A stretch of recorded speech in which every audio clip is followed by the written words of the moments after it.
Hello, everyone on Saving Culture from Itself. I'm here today with my friend and former professor, Mike Rainsborough. Mike, do you want to tell everyone where you are and what you do? Yeah, well, hello, Jenny. It's wonderful to be back with you again. My name's Michael Rainsborough. I'm an academic. I worked for a long time in British academia, which is where you and I met at King's College London, and I now work here in Australia, and I work in a military college. And your specialty is strategy, right? Yeah, strategy, strategic theory, military history, that kind of general areas is generally where I sort of function. And you're the author of many books, some of which I have read. And the reason I actually reached out to you after I'd done my master's was because I read your book. I think it's The Political Impossibility of Counterinsurgency, Mm, your book with David Jones, right? yes. And even though it's an serious academic, kind of very calm and dispassionate analysis, I could detect, I Mm, got the whiff of anti wokeness off of it. And also a lot of your articles that I had read from when I mm, was doing my master's. And I think I sent you an email. It's going back like 10 years now. mm. But it turns out I was correct about that. And you ended up leaving the War Studies department, which in an interview we did a few months ago, which is also on my Substack, we talked about at length. So we won't go through it again now, but do you want to just give a brief summary of what happened to you and why? Yeah, well, it was. I'll try to be brief. And first of all, thank you for actually digging into that book and some of my articles. And your antenna was obviously very correct because that is indeed the orientation of my outlook, and derived from academic. Principles, as honest assessments that I think that the current direction of the West is very questionable and is something that is leading us down into some very strange alleyways indeed. So, but in a nutshell, I was head of the Department of War Studies at King's College London, and I probably was guilty of numerous thought crimes, leading up to that point, and eventually I got arraigned and in their sort of woke kind of in their sort of woke world got sort of sentenced to sort of life without parole as a result of various things which I had written, and also because I tried to set up a speaker series which eventually garnered some sort of negative interest from the usual. But even though the speaker series was officially sort of set up within the university sort of auspices, nevertheless, that sort of stirred up the hornet's nest of the sort of various progressive types, which sadly included some of my former colleagues in the Department of War Studies. I say colleagues in inverted commas. I don't regard them with any sense of respect or. Collegiality.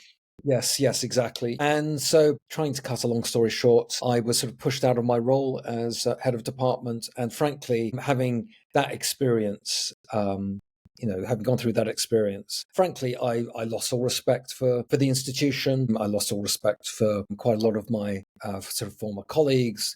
So I don't really regard the university that I used to work for as a university anymore. It's a sort of it's some sort of church dedicated to some religious sort of sect, which I don't regard has any sort of scholarly validity at all. So I was actually very happy to leave, and thankfully I was actually headhunted for a different, and I have to say, a much better role at an institution which actually has professional ethics. Yeah, that's me in a nutshell. Yeah, yeah.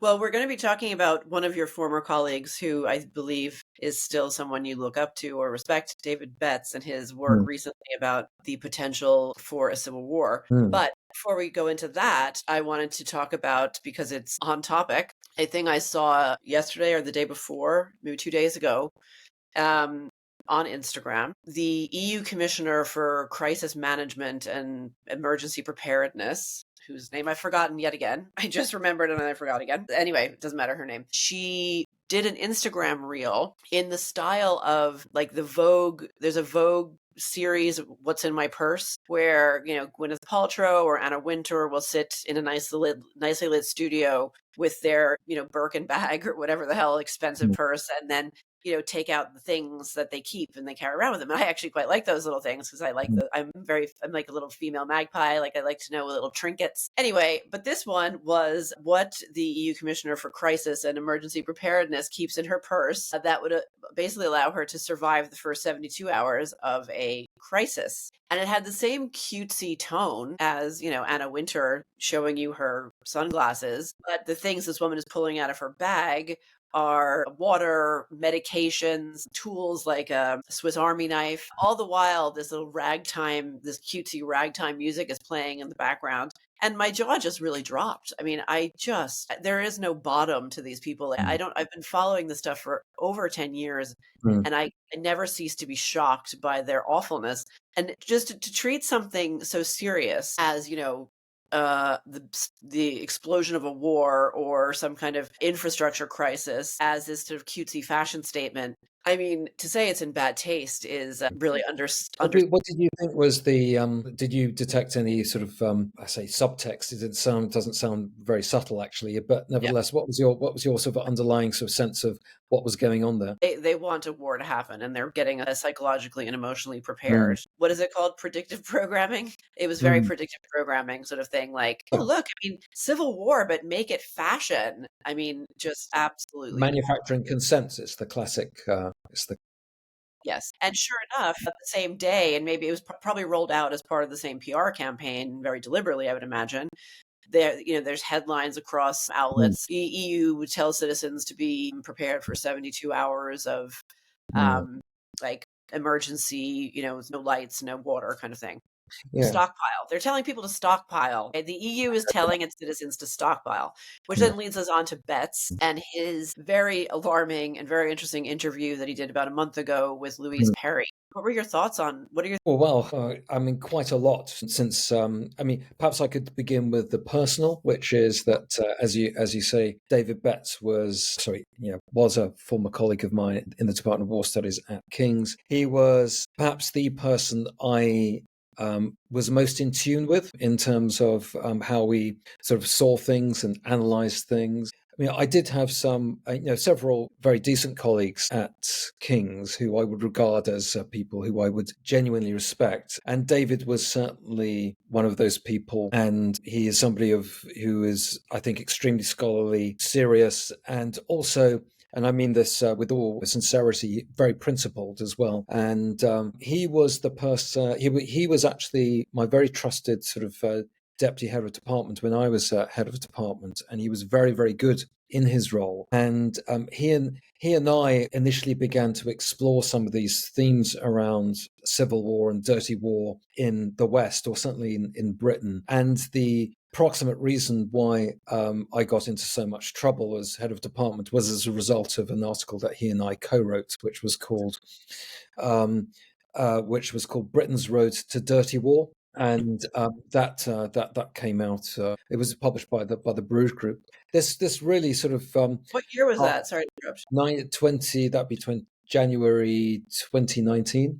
And so David and I co-wrote that, and we went on to co-write a few other pieces together, broadly on that same theme, broadly also on the idea of the way that Britain was sort of, becoming this extremely sort of fractured society, and it was rendering itself increasingly susceptible to imperial management, which we saw was very much sort of like connected with the traditional sort of way that the British ruling elites sought to govern the empire, which was broadly not as autonomous individuals within a democracy, but was within communities. And so the other thing that we wrote together, one of the other things we wrote together was called Empires of Progress Towards Imperial Management in the West. And that was published on the IKEA website. And that was where we also sort of developed some of these themes. And David went on to, I think, really make this subject his own.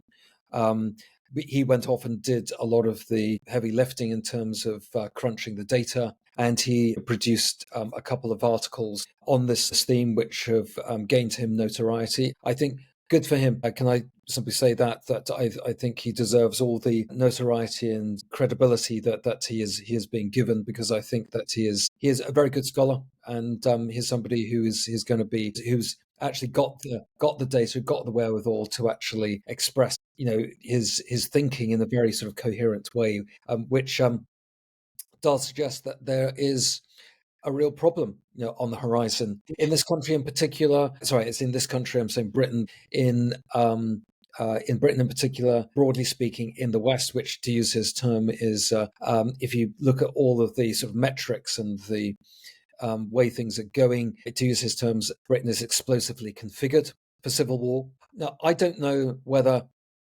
I can't sort of suggest that there's a timeline to this, and whether some sort of massive civil conflagration will blow up in the future anytime soon. I think what you can say is, firstly, that the trends are not looking good, and the other thing that you might be able to say, and I'm not sure if David has mentioned this, but it's something that I've been thinking about, which is, can you say it's already started?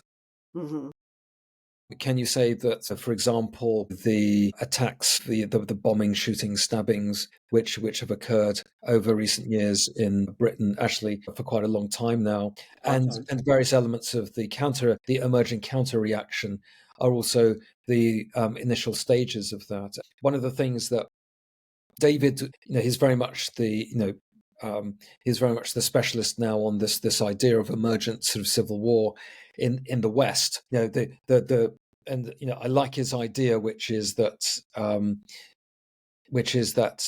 both he and I, we specialize in, or have specialized in the past in this idea of insurgency and counterinsurgency, which is, of course, the point of entry, in our conversation, where you said you read our book and you detected the sort of undercurrents there. And it was increasingly our thinking that these sort of counterinsurgency techniques, could, if possible, be turned back on the host society or the nation, and were we immune? Were we, the domestic populace inside, the sort of home countries, if I can say, the countries which traditionally practice counterinsurgency abroad?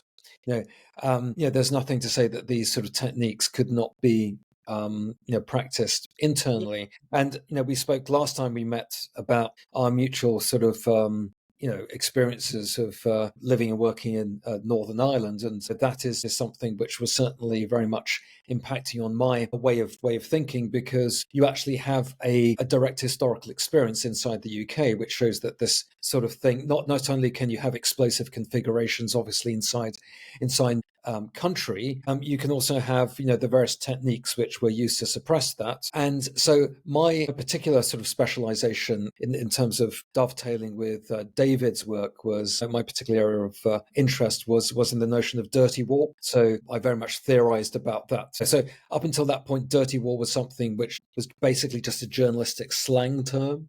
Right. So both myself and a very, very good former PhD student of mine, Sophie Roberts, actually wrote something which really tried to theorize about what dirty war actually was, both as a theoretical understanding, but also obviously how it worked itself out in practice. David mentions that one of the first stages that he perceives might actually be characteristic of an evolving sort of civil war in the UK would be sort of along the lines of a Latin American dirty war. Right. And let me pause you there for a moment, because I want that's where I remember the phrase from, is like the sort of Honduras, Nicaragua in 1980s situations. So can you give me a definition of dirty war and how it differs from civil war? I'll give you a very general sort of thumbnail. So dirty war is, broadly speaking, it's when one side of the population declares war on another, and usually that also entails the practice of a regime, which is in power, which uses the instruments of the intelligence services to go after what it sees as subversives. And so that's in a nutshell how you might characterize what a dirty war begins to look like.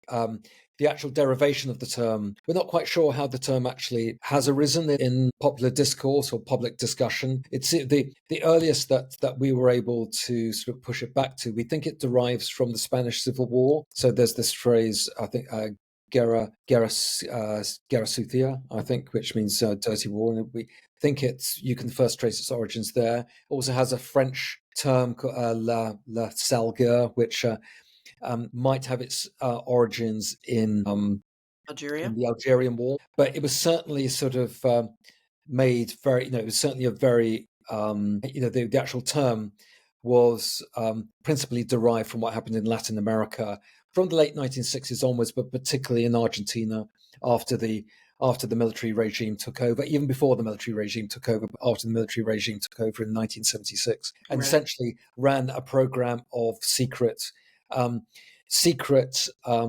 detention, secret prisons, secret torture, and secret executions and the secret disposal of bodies. So one of the aspects of dirty war, as was seen in Latin America, particularly post the military government takeover, was that it was often said to be a very quiet form of war, which was literally people disappeared. People, if you were a student or a journalist, you might be gone one day. So that is something that would happen. But nevertheless, that period in Argentine history, which may have, who knows, it may have some resonance with our evolving condition. There was a remarkable period of instability sort of leading up to the military takeover, which is why they actually had a military coup d'etat, was because the civilians essentially lost control of the situation when you had factions beginning to fight each other, particularly factions inside the Peronist movement, which one radical faction against another, a more conservative faction. And so the military imposed a particular sort of modus operandi, which was just literally clamping down on civil association, clamping down on the press, but then launching the intelligence services against what it saw as subversives and essentially burning the problem away. And the idea is that ultimately people in conditions of societal distress will search for order, and that order will probably come through a very authoritarian solution. And we see that pattern in Latin America, where you have this essentially this pattern of social and political instability coming through in places like Argentina, in Uruguay, but also in Chile and Brazil to a certain extent as well in the 60s and in the 1970s. Yeah. And sorry, I don't wish to sort of go on too much, but the way that this translates into the English vernacular is that, needless to say, the term, dirty war was translated at the time as such, but no one really theorized about it. But it was the Northern Ireland crisis was sort of quite instrumental because the term began to be picked up by various journalists, most notably Martin Dillon, Mm-hmm.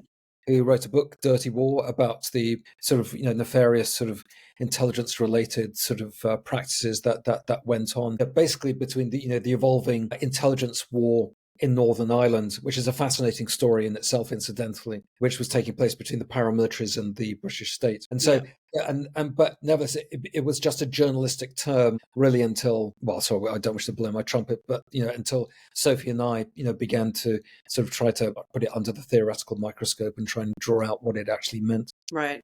in more In sort of terms systems. in terms of the UK context, Mm. um, I thankfully can't think of any examples of people being disappeared here, really. But the parallels with the Civil War that Betts, or the Mm. conditions, I should say, that Betts points to are very obvious, very in your face, Mm. and they're things I think wider society is aware of. Mm. And they're not secret. They're not Yeah. clandestine. No. They're very out in the open. I mean, how do you think, I mean, the thing about Betts is that, first of all, he's extremely level-headed and rational, and he's like the opposite of sort of an Alex Jones type, which was what made his stance so disturbing, because Mm. he's not Mm. this sort of showy blowhard, quite the opposite. So to hear this really dire prediction come out of the mouth of someone so kind of sensible, Mm. not only is it brave on his part, because he's the first person that I'm aware of to come out and say that from sort of like normie world, for lack of a Yeah. better term. Um, and like, that's really, really striking as well. But it's just that he says this in his essay that I have here. What is it called? The Future of War is Civil War, which was Yeah. written last year, I believe. Yeah, Yeah, and that 2023. came out, and that was a very academic piece, wasn't it? That was his Yeah, most academic piece. yeah, And then he wrote an earlier article, which was also very good, called "Civil War Comes to the West," which appeared in right. Military Strategy magazine. But Yeah, he says in the opening lines of this is all yeah, open source. This is mm. all Yes, um, this is a public knowledge. This is not, I'm Mm, not revealing secrets here. So this is the culture war we're talking about. I think that the mm, culture war, the name that was given, the yes. term, the culture war, was very apt. I think it's been kind of, we've all been inoculated against it, and it's Mm, certainly been used by liberals as like, oh, just the culture war, and they're dismissive of it. Like, you're kind of like a peasant if you mm, care about culture war issues, because they're much more high-minded than we are, or whatever. That's certainly their condescending attitude. But actually, the war part is very real. The war mm, part is extremely real. And the culture part, David seems to be saying, is almost going to, sort of recede into the background while the real war part starts, which, again, the only people I've heard saying stuff like this until now were like Alex Jones figures. It's really, mm, really, it's so disconcerting. It also reminded me, and I don't think we talked about this last time we spoke, about fifth generation warfare, mm, which was something I had heard about actually through my master's, but only a little bit. I remember fourth generation warfare and everything.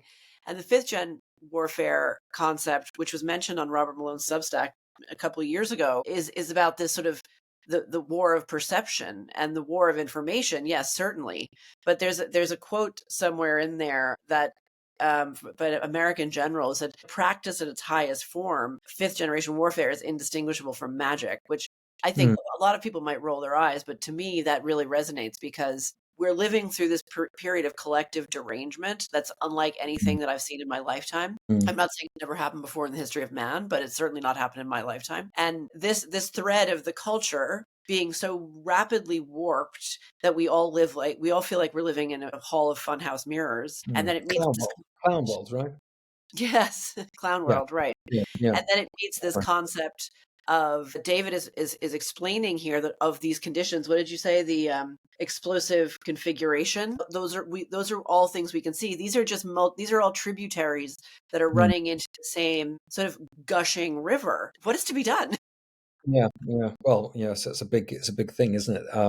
And you've pointed to a lot of very important elements there which can be impacted. So for some reason, I just have an urge to say this. I don't know why, as a starting, because you mentioned people haven't been disappeared in the UK yet, certainly by the UK state, and I think that's probably true, as far as we know. As far as we know. Um, as far as we know, what I would say is that during the Northern Ireland Troubles, people, there was the people who did disappear people was the Yeah. IRA. So, and you have Yes. the case of Jean McConville, for example, are And probably 20 amongst. others. Yeah, yeah, and others, and the IRA were the sort of regime over their particular sort of communities in those states. So Yeah. that is a practice, right? And it was meant to and disappearances are in and of themselves meant to send very potent messages. And this is something else that comes through the element of sort of dirty war, which Yeah. from the Argentine and other cases, that the actual degree of fear and paranoia that it engenders in society is unbelievably, kind of It's huge.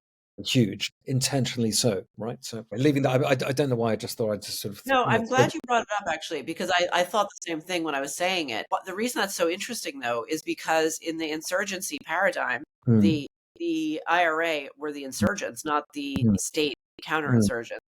yeah, And having grown up among sort of lefty mm, intellectuals, unfortunately, I'm not proud of this, but just sort of in the mm, air was mm, this assumption that, yeah, yeah, yeah. I mean, people like the IRA are bad, but, mm, right? mm, There was always a but.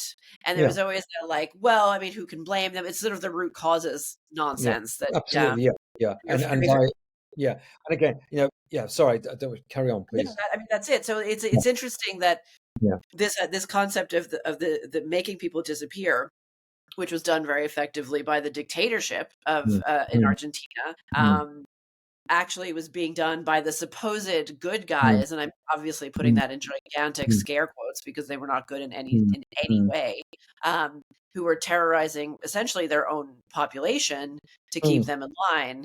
And this is what I think, that the whole perception in the professional managerial class is that the insurgents, whoever they are, it doesn't matter, if as long as mm, they're the first to put on the mantle of oppressed, they are given a pass, an absolute pass, for all the atrocities that they commit, because, quote unquote, they're doing it for oppression, because they're oppressed because yeah, of the root causes of the yeah, oppression. And yeah, this is This is, I mean, this mindset is really, it's like little drops in the water, but it's really poisoned the cultural well, because this is why we're going towards two-tier policing in the United Kingdom, Mm. Yeah, because yeah. it's just this assumption that these people can't do wrong Mm. because they were quote unquote oppressed, Oh, which is, I 100%. imagine, Yeah. the same way. But I'm going to get back to hopefully a couple of items that you mentioned about David's take on things. But on that point, I think what maybe our experiences of, I mean, you growing up in, did you grow up in Northern Ireland? You didn't as I such. moved here.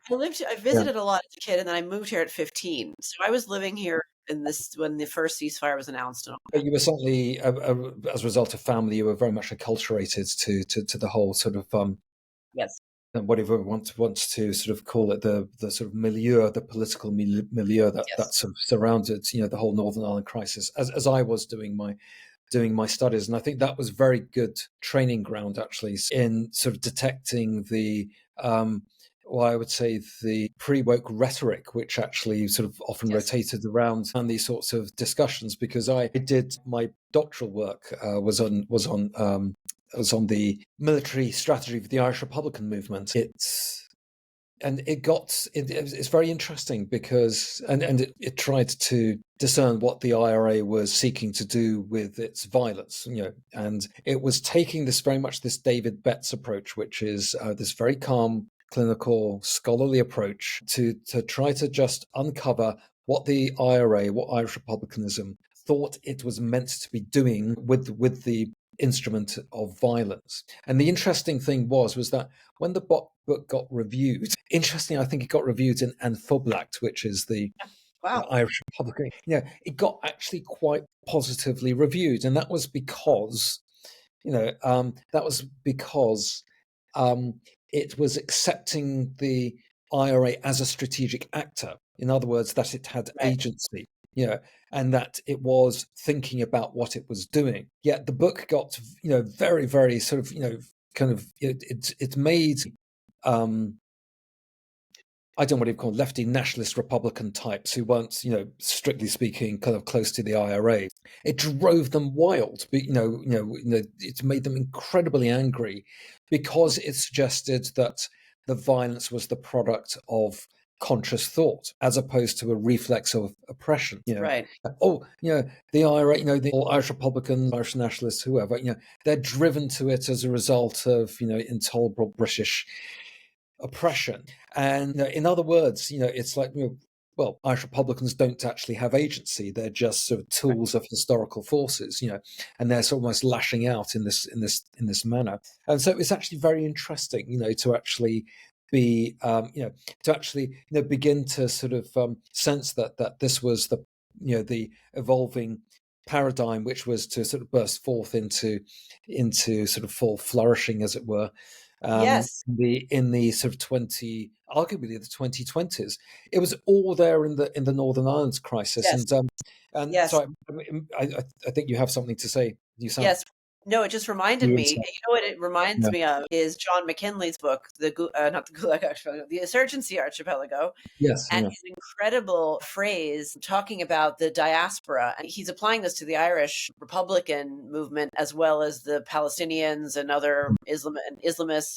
He talks about these diaspora going to West, to say Irish in Britain or in America, Mm. or the Arabs in the West, as becoming very skilled at the management of the narratives of their own misfortune. Absolutely. Yeah. And that became, I mean, what year was that book written? Yeah. Probably around 2000s and early 2000s, maybe Yeah, it was right. It was 2005. after Something like that. it was Yeah. after Yeah. 9/11. Yeah. But Yeah. I mean, that has become the common experience for everyone now. That is incredible.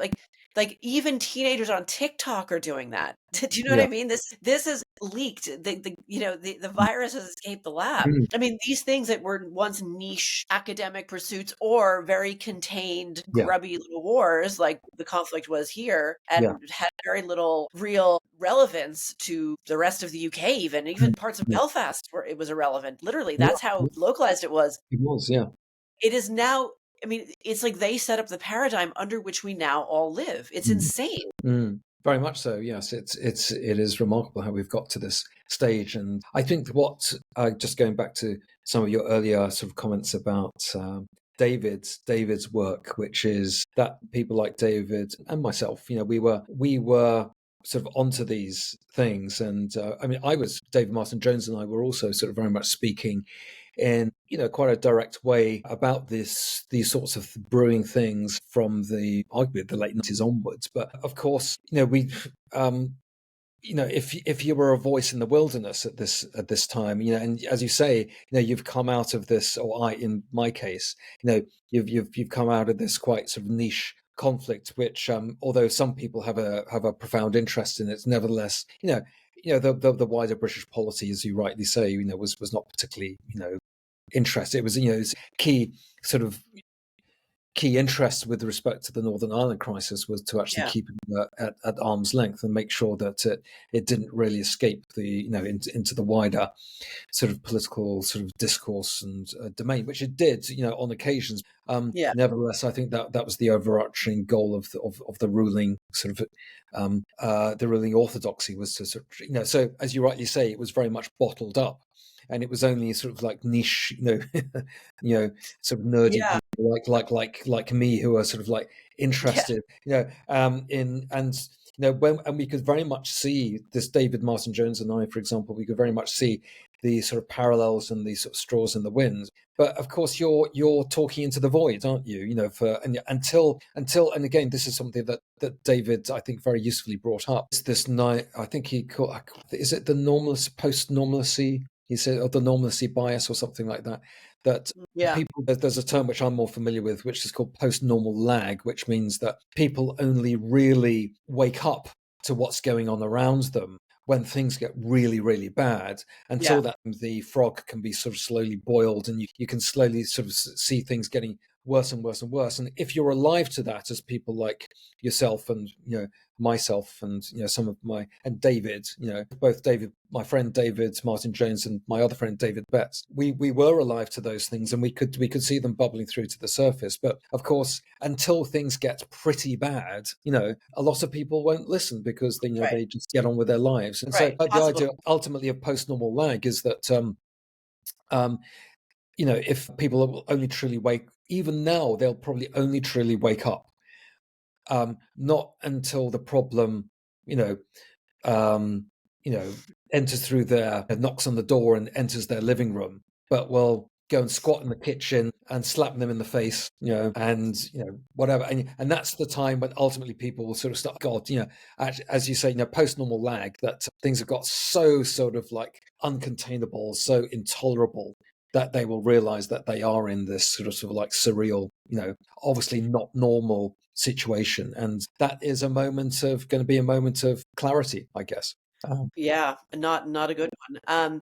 I think that that's a really good point, and one of the important things to say about what Betts is talking about is that, especially vis-a-vis the Northern Ireland Troubles, the thing he's talking about is going to make the Troubles look like a walk in the park. And one of the things, the many things that I loathe about Irish Republican movement, is how after the peace process, they all came out smelling like roses, and Jerry Adams, and I think it was Martin McGuinness, had the absolute gall to go over to Iraq, I think it was Iraq, on some sort of junket Mm, paid for by the British taxpayer, no doubt, where they swanned around and pretended like they were going to sort the problems out between the Shia and the mm, Sunnis, and just the absolute brass neck of them to think that this, like, I mean, the trouble is, obviously, from this perspective of the 3,000 people who were killed and their families, and the economy that was destroyed, and this whole place was destroyed psychologically. It was very real and extremely serious, and every mm, one of those deaths was an absolute tragedy. But viewed from a slightly different lens, I mean, it was like, as they say here, it was like it was like a piece of piss. Like, it was not like the British never cracked down on the Republicans the way they could have done. And when I look back at it, I kind of imagine like a cat playing with a mouse, where the Brits were the cat and the Republicans were the mouse. mm. Sorry, my dogs are setting off. Can you hear them? Yes, That's it's very annoying. reassuring to hear them. Yeah, I think there's the postman there or something. They hate him. So this sense of, like, all the terrible, unjustifiable killings on all sides, a lot of it was these Irish Republicans sort of playing at these daring revolutionaries when actually they were so circumscribed and they were so contained by the Mm, British security forces who knew everything the whole time, yeah. which raises a set of Yeah. questions. But what David is saying is something very, very, very different. What he Mm. is looking at our society and what he's seeing is very different, don't you think? Yes, because what you can say about the way that things are configured, explosively so, with regards to British society, is its potential capacity for balkanization, I suppose, would be the operative sort of phrase, which would be the sort of sundering as a result of differing communal tensions, also exacerbated by economic decay and crime and all sorts of other social fissures brought on by late modernity. And that's everything from, a kind of a spiritual crisis, a crisis of meaning, the whole idea that, there's no sense of the nation anymore, that there's nothing really worth defending. And so you get this juxtaposed against sort of more motivated spiritual and ideological groups, which actually think that ultimately they are going to, fight for their particular sort of beliefs or their bit of the economic pie, whatever it is. And I think that's what David is ultimately sort of pointing to, is that, the breakdown of all these once very solid social structures, because, you and I can probably remember, I can certainly remember that, even during something like the awful Northern Ireland troubles, which you say, there was throughout, whatever it is, the 1970s, 1980s, even there was still a sense of sort of, you were British or you were Irish or you were this or that, there was a sense of some national solidity, and of course, when it came to those sorts of horrible sectarian sort of tensions and conflicts, that was appalling. But when push came to shove, in terms of the sense of national cohesion, there was still something, and that sense of social glue or traditions or mythos or some sort of idea of a shared national way of life or a shared cultural fate or shared fate seems to have dissipated quite rapidly amongst certain,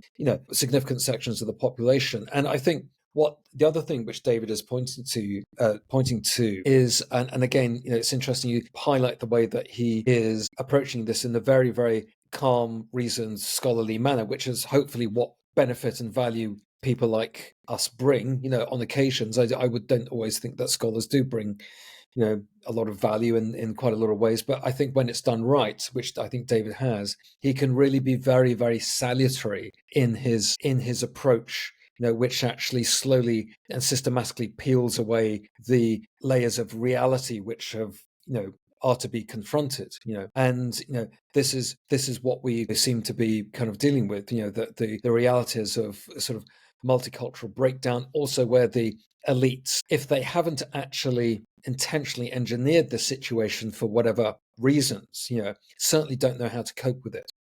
Right, And the right, way that they do cope with it or seek to cope with it is by repression or deflection. Deflection, as per your this Brussels, this cringeworthy kind of Instagram thing where they're sort of maybe trying to deflect people to maybe there's an external war against Russia or whoever. right. Russia is suddenly going to invade, which I suggest is probably unlikely. Or they seek to try to go towards a post-totalitarian state, which is Right. increasing repression, increasing sort of soft totalitarianism in the first instance, probably, trying to crack down on what people are saying.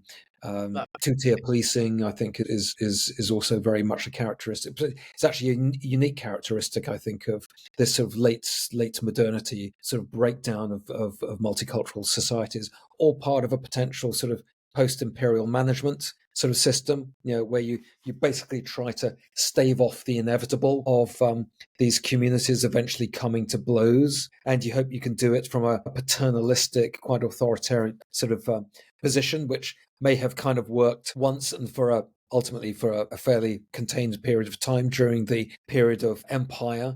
But yeah, ultimately, as anyone will tell you, as any sort of scholars and historians will tell you, all empires come to end, including internal ones. And ultimately, that system of governance is unsustainable. You can either have a solid, cohesive national society that somehow is able to forge the bonds which are able to make sure that, when push comes to shove, despite all of our difference, we're all trying to row in the same direction, or you get balkanization and societies will tear themselves apart as a result of all these social forces, from out of control migration to the sort of loss of spirituality, the whole idea of that there is only material and consumerist concerns matter, which rob people of meaning, and so forth. These are all pushing in this direction, which ultimately doesn't look good, as David has rightly pointed to. And it's good that he is catching the wave of this, and I'm very glad that his ideas are coming into prominence. It's So very cute.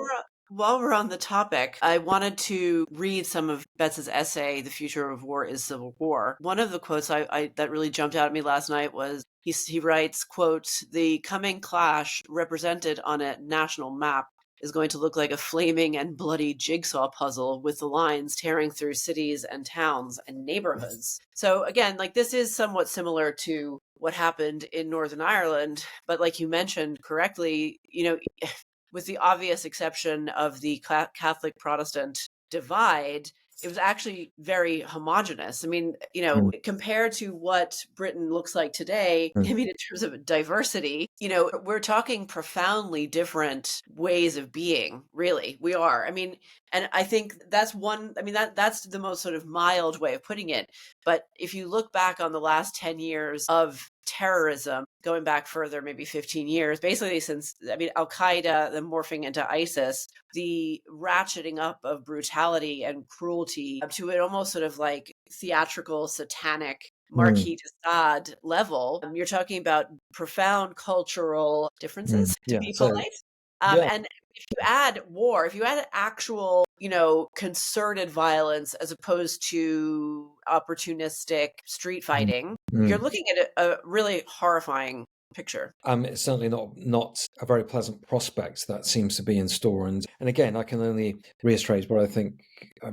I think you are hitting on the profound issues which suggest that if there is going to be a coming conflagration, it is, just to echo what David Betts was saying, it is going to look like make Northern Ireland look like a bit of a picnic, quite probably, because of those things that you mentioned, because there are elements of ethno-nationalist conflicts, even undertones of race war, I suppose, would be the most direct way of putting it, which is why I think David, and I don't think he's intentionally being euphemistic, but he is sort of suggesting that there is going to be this rural versus urban split, and I think that we can perhaps read between the lines of what he's probably getting at there, that the countryside is likely to be somewhat more monocultural, if I can put it in those terms, and versus the, whatever you want to call it, the urban areas, which are either going to be, maybe in David's conception, they're going to be areas of just sort of this sort of dystopic, kind of fractious, and or mixed in with that, they are going to be these centers of repression, and this is where our formerly liberal turned illiberal elites are going to use Yeah. as their base areas in order to try to exert their will on the rest of the country. So this is probably worst case scenario thinking, but nevertheless, it seems it's not as if history doesn't suggest that these things haven't occurred in the past. And even if you get to the non-worst case scenario, sort of ghastly, horrendous civil war, sort of stages that might arise, even those pre-stages are going to be pretty horrible. Yes.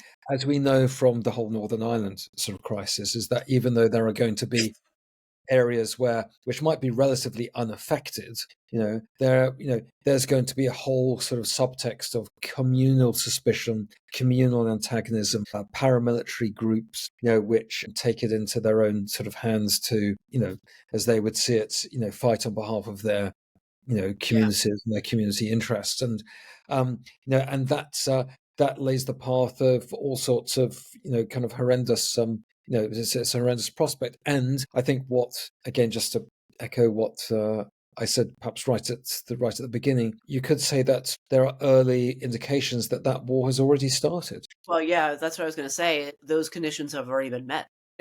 One of I think I, the Catholic Protestant animosity obviously went back centuries, and this current configuration does not go back centuries, really. Although maybe you could argue that it does, but not on this Mm. land. It doesn't.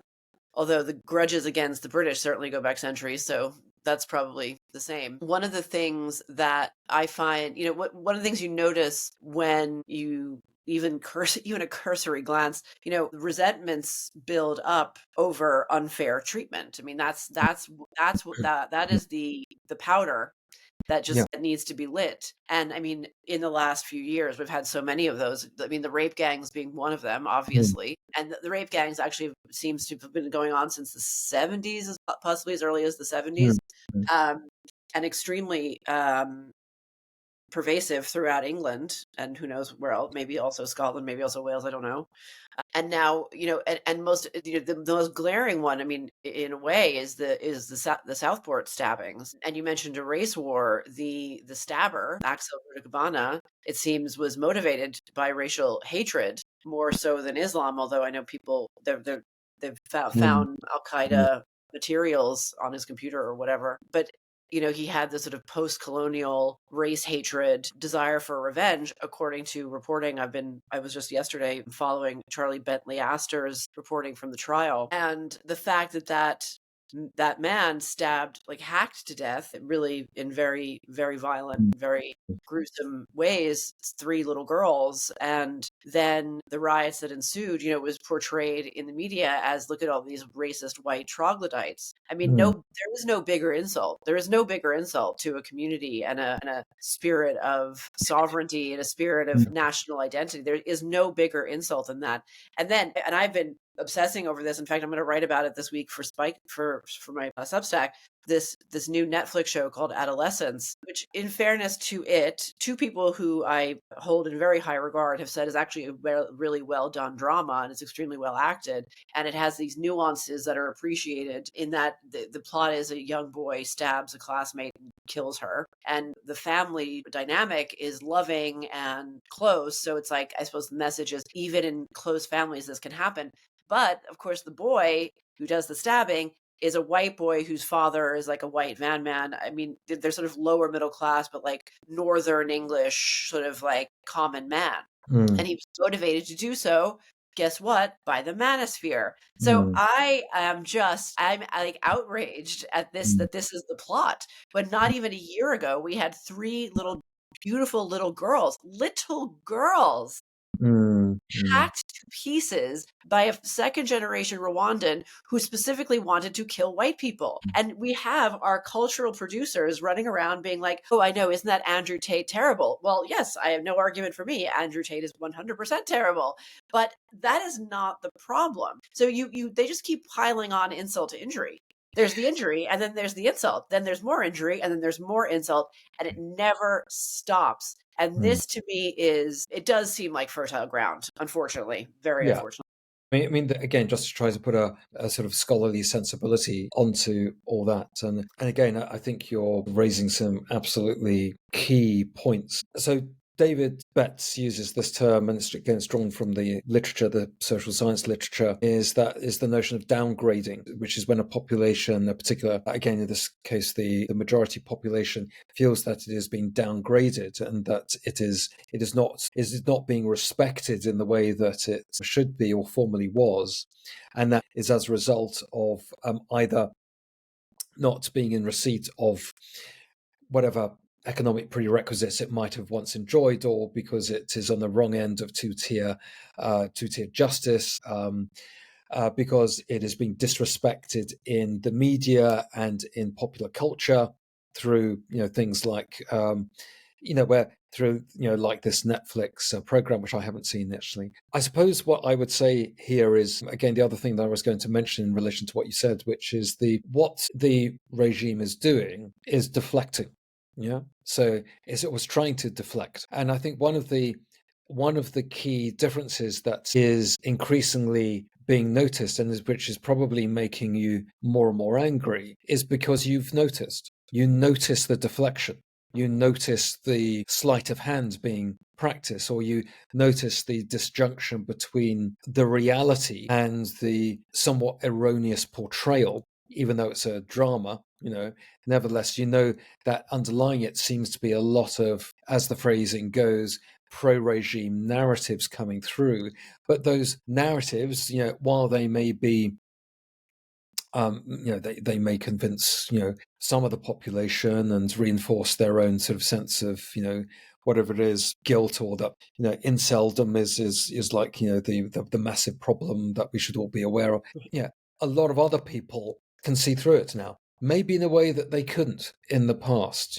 Again, I'm just supposing that as a result of first of all the increasing sort of the changing nature of the media landscape, which means that we're now in a more sort of diffuse information environment where regimes can't actually control the narrative as much as they could before. And also, and I would say that this is something that I would certainly point to, is the increasing disrespect for the competence of the elite, because they have shown themselves to be so inept. So, and I used to, David Martin Jones and I used to call it the ineptocracy. And it's the idea that formerly we might have had in the past, and I can certainly remember the days in the 1970s and 90s, even going to the 1990s, that even though you might, I'm speaking in the British context now, but even though one might have very strong political differences, you nevertheless kind of felt that, in a general roundabout way, that the leaders on the other side of whatever your particular political view,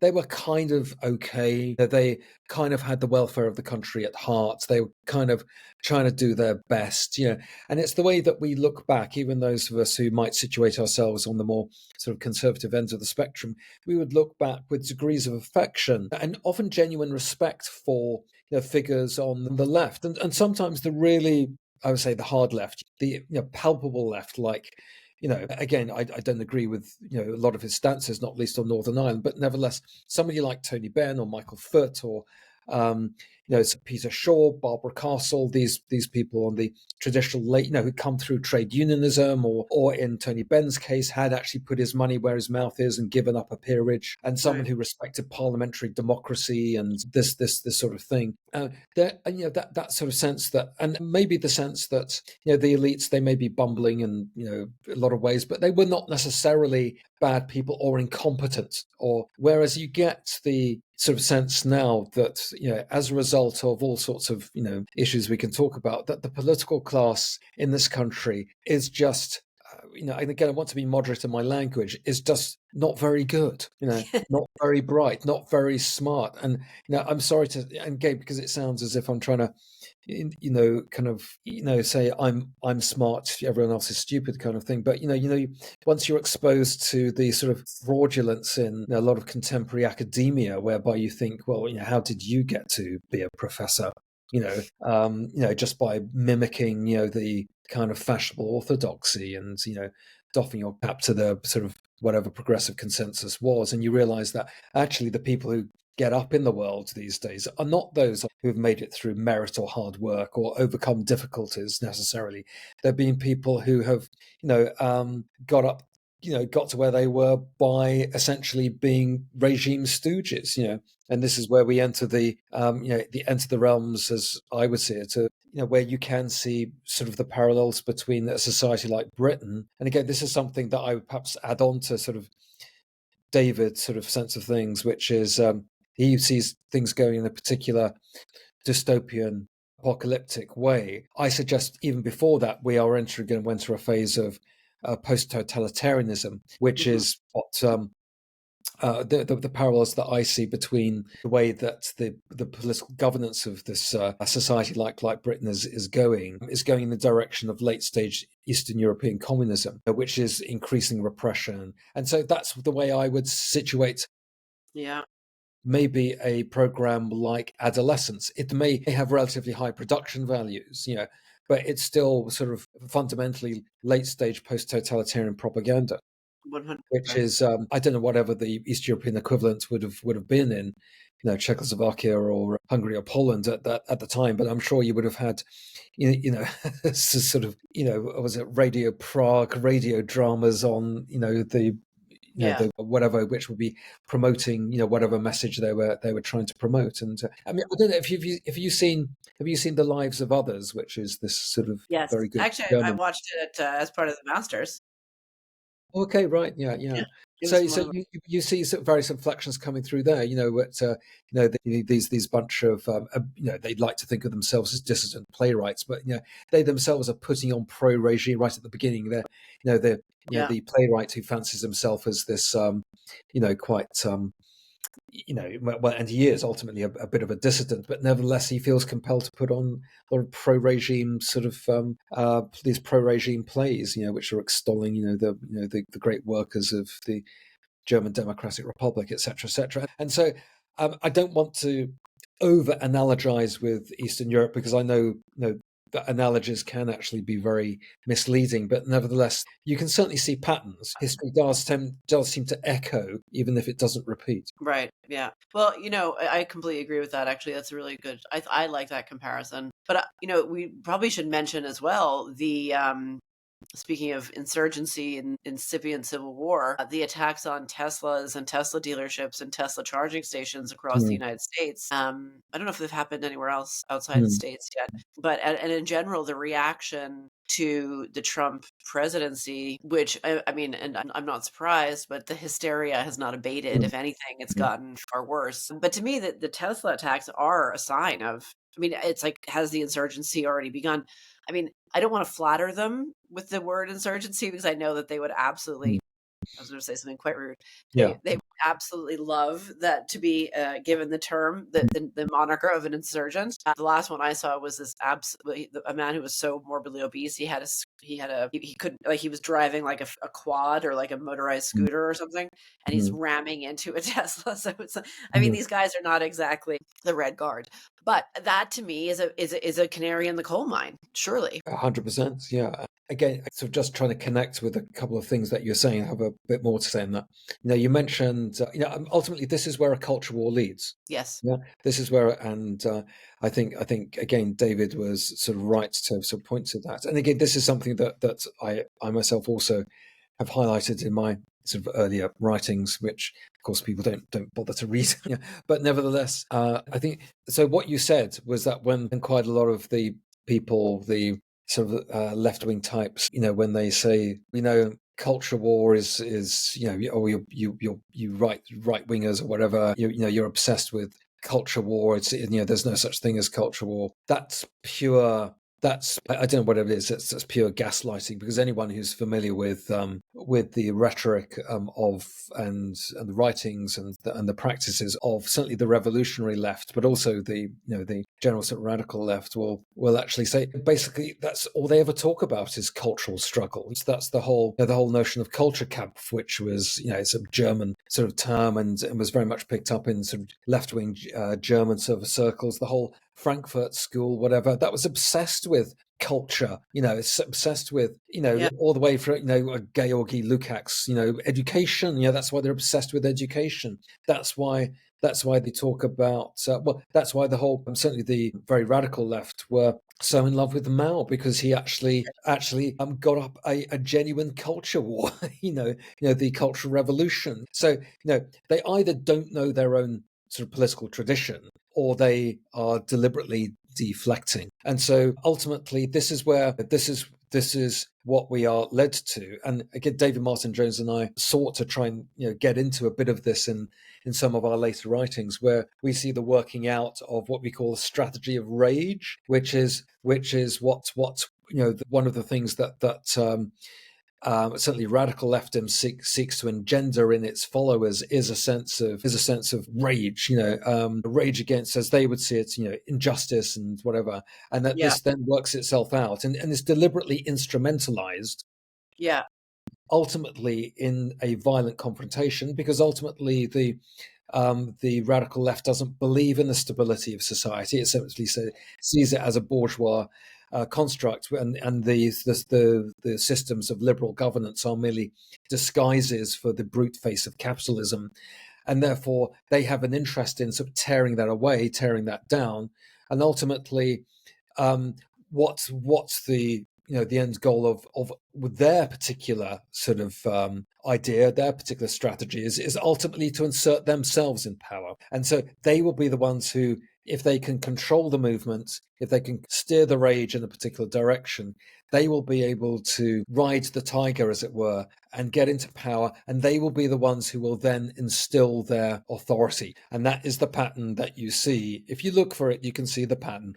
That's the pattern that you see in all of these movements, so-called revolutionary movements, is that they seek to engender a strategy of rage. If they're able to instrumentalize it, then they're able to ride that wave, and then they either deliberately restore, or once they are themselves in power, they deliberately sort of restore order, or they have to control their their more radical elements, and in which case those radical elements are ultimately purged away themselves.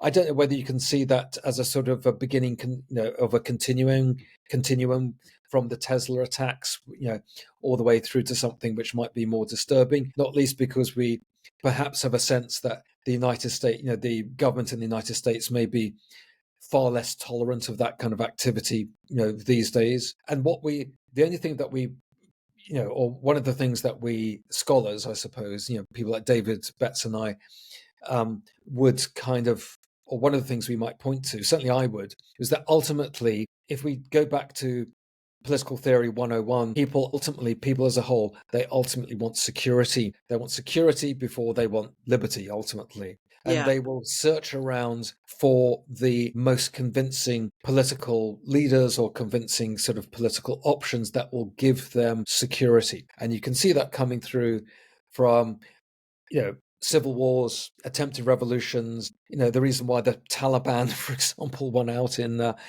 Afghanistan after years of futile nation building was because that they so this is something which is very ancient in our makeup, that is being played out in different guises, and this is the stage that we are going through. I think one of the questions is perhaps, why do we have to go through it? And well, it's again, perhaps we are in a historical cycle whereby the liberal systems of government that we once got used to have actually delegitimized themselves and are now breaking down, and we're in a period where the world is going to be remade in a different way. Maybe a harsher way, maybe but ultimately it's going to be remade with new forms of authority, which are going to sweep away the old. And I would have a guess, but if we look at the United States, at least, the appeal to authority was not to a left wing or not to a radical progressive option, and that's usually the case that you see. Given the choice, people don't choose the radical progressive route, if I can call it that. They will choose an authoritarian route, and that is what you see, not least in the dirty wars of Latin America. People ultimately preferred, and apparently there is sort of statistical polling evidence to kind of suggest this, although I know it's hard to conduct it in the condition of authoritarian duress, but ultimately people preferred the military solution in Latin America than to phases of chaos, which they had before. Yeah. Do you know what, Mike? I think that's a great place to end it. I had a lot more I wanted to talk to you about, but I think that's a really nice, nice is the wrong word. That's a very effective. Salutary, exactly. Yeah. Yes. Well, I'm very happy to sort of pick up the threads if you want to talk about these anytime. Well, we'll do it again in the next few months and see where we're at then.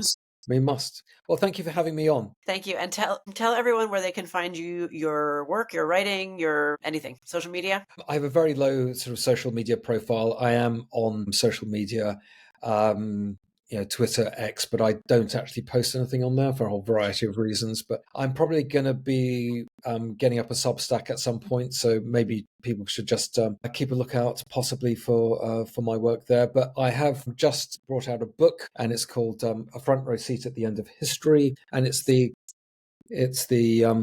can probably see the writing all reversed there, but anyway, that is what it says. It's Front Row Seat in the end of history, and it's the collected essays by my late friend David Martin Jones and myself that we've written about a lot of these themes which we have talked about between 1999 and 2024. And I have a copy of it. I look forward to reading it. Well, We'll that's speak very soon. lovely. Yeah, thank you for Thanks for your time. pleasure, Jenny. Anytime. Good luck to you. Thanks.